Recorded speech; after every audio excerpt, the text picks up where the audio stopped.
कौमी आमदनी का तवाज़ुन या तलब और रसद का तवाज़ुन।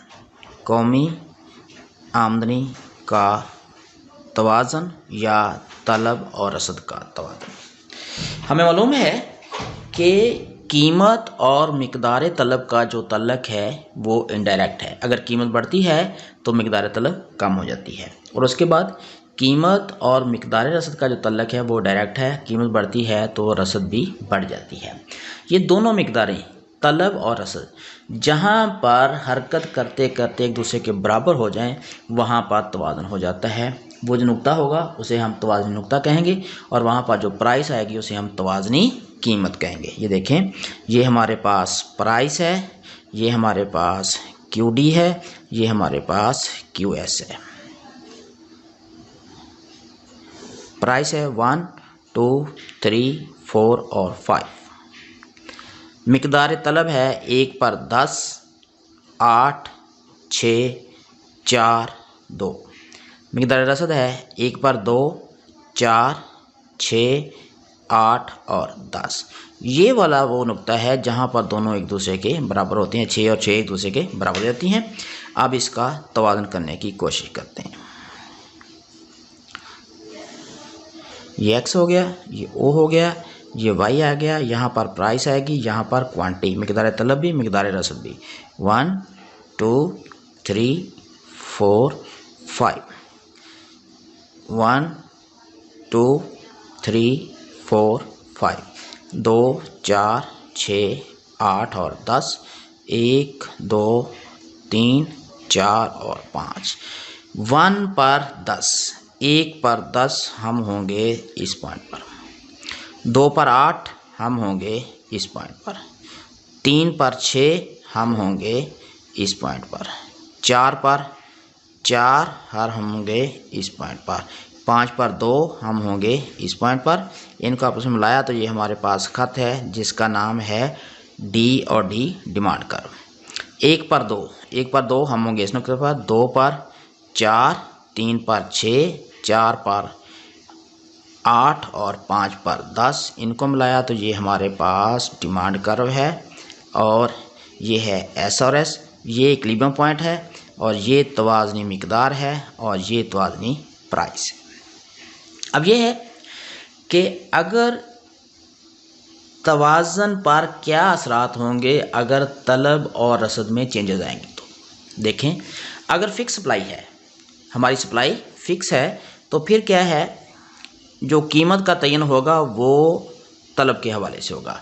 अगर तलब ज़्यादा है तो कीमत ज़्यादा हो जाएगी, तलब कम है तो कीमत भी कम हो जाएगी। ये देखें, ये हमारे पास फिक्स सप्लाई है, और ये हमारे पास डिमांड का खत है। डिमांड, ये फिक्स सप्लाई, ये इक्विलिब्रियम पॉइंट, O से लेकर X तक पैदावार, और O से लेकर P तक प्राइस। अगर डिमांड में इजाफा होता है तो डिमांड का नया खत पहले खत से दाएं तरफ चला जाएगा।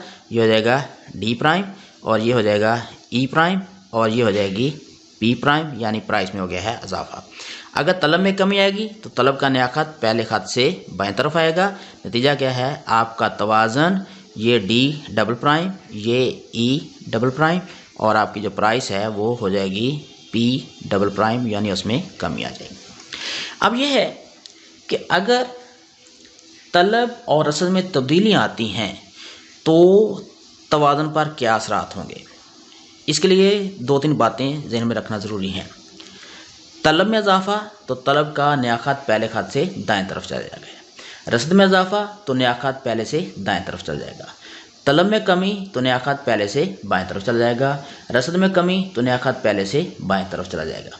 और इसके बाद अगर ज़्यादा इजाफा है तो ज़्यादा दाएं तरफ, ज़्यादा कमी है तो ज़्यादा बाएं तरफ, और अगर थोड़ा इजाफा है तो थोड़ा दाएं तरफ, और अगर थोड़ी कमी है तो थोड़ा बाएं तरफ। बस इतनी सी बात है।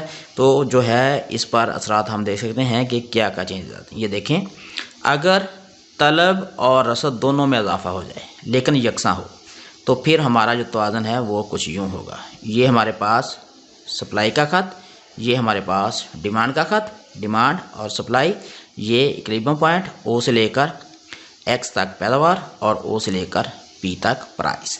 तलब में इजाफा, तलब का नया खत पहले खत से दाएं तरफ जी, और इसके बाद रसद में भी इजाफा, तो रसद का खत चला जाएगा पहले खत से दाएं तरफ। नतीजा क्या है कि प्राइस आपकी वही है और मिकदार में हो गया है इजाफा, क्योंकि तलब में भी इजाफा है, रसद में भी इजाफा है, तो आपकी मिकदार बढ़ जाएगी, प्राइस आपकी वही रहेगी। अगर तलब और रसद दोनों में कमी आती है और यकसा आती है तो फिर क्या होगा, मिकदार पहले से कम हो जाएगी, प्राइस आपकी वही रहेगी। अब और चेंज करते हैं कि तलब में ज़्यादा इजाफा, रसद में थोड़ी कमी। तलब में ज़्यादा इजाफा, रसद में थोड़ी कमी। ये आपका सप्लाई है, ये आपका डिमांड है, डिमांड और सप्लाई। और डिमांड में है ज़्यादा इजाफा, ये इक्विलिब्रियम पॉइंट है, ओ से लेकर एक्स तक पैदावार है और ओ से लेकर पी तक प्राइस है। तलब में इजाफा ज़्यादा है तो इसका फासला ज़्यादा होगा, रसद में कमी है थोड़ी तो इसमें थोड़ा फासला होगा। अब नया तवाज़ुन आपका वहाँ पे होगा जहाँ पर नई तलब और नई रसद एक दूसरे के बराबर होंगे, वो हमारा नुक्ता ये है। तो हमने देखा मिकदार में भी इजाफा हो गया, प्राइस में भी इजाफा हो गया, लेकिन चूंकि तलब में ज़्यादा इजाफा हुआ है इसलिए प्राइस में जो इजाफा हुआ है वो ज़्यादा शरह से हुआ है। अब देखते हैं कि तलब में कमी और रसद में इजाफा। तलब में कमी, रसद में इजाफा। ये देखें, ये हमारे पास सप्लाई, ये हमारे पास डिमांड, ये इक्विलिब्रियम पॉइंट, ये सप्लाई, ये डिमांड। तलब में कमी और रसद में, ये पहला तवाज़ुन हो गया है यहाँ पर, ओ से लेकर एक्स तक पैदावार, ओ से लेकर पी तक प्राइस। तलब में कमी, रसद में इजाफा, तो ये रसद में इजाफा दाएं तरफ हो गया है। अब देखना है कि नया तवाज़ुन कहाँ पे होता है, इस पॉइंट पर क्या हुआ है, मिकदार में हो गया इजाफा, प्राइस में हो गई है कमी। क्योंकि तलब में कमी होती है, सप्लाई में कमी होती है, तो कीमत ऑटोमेटिकली पहले से कम हो जाएगी। और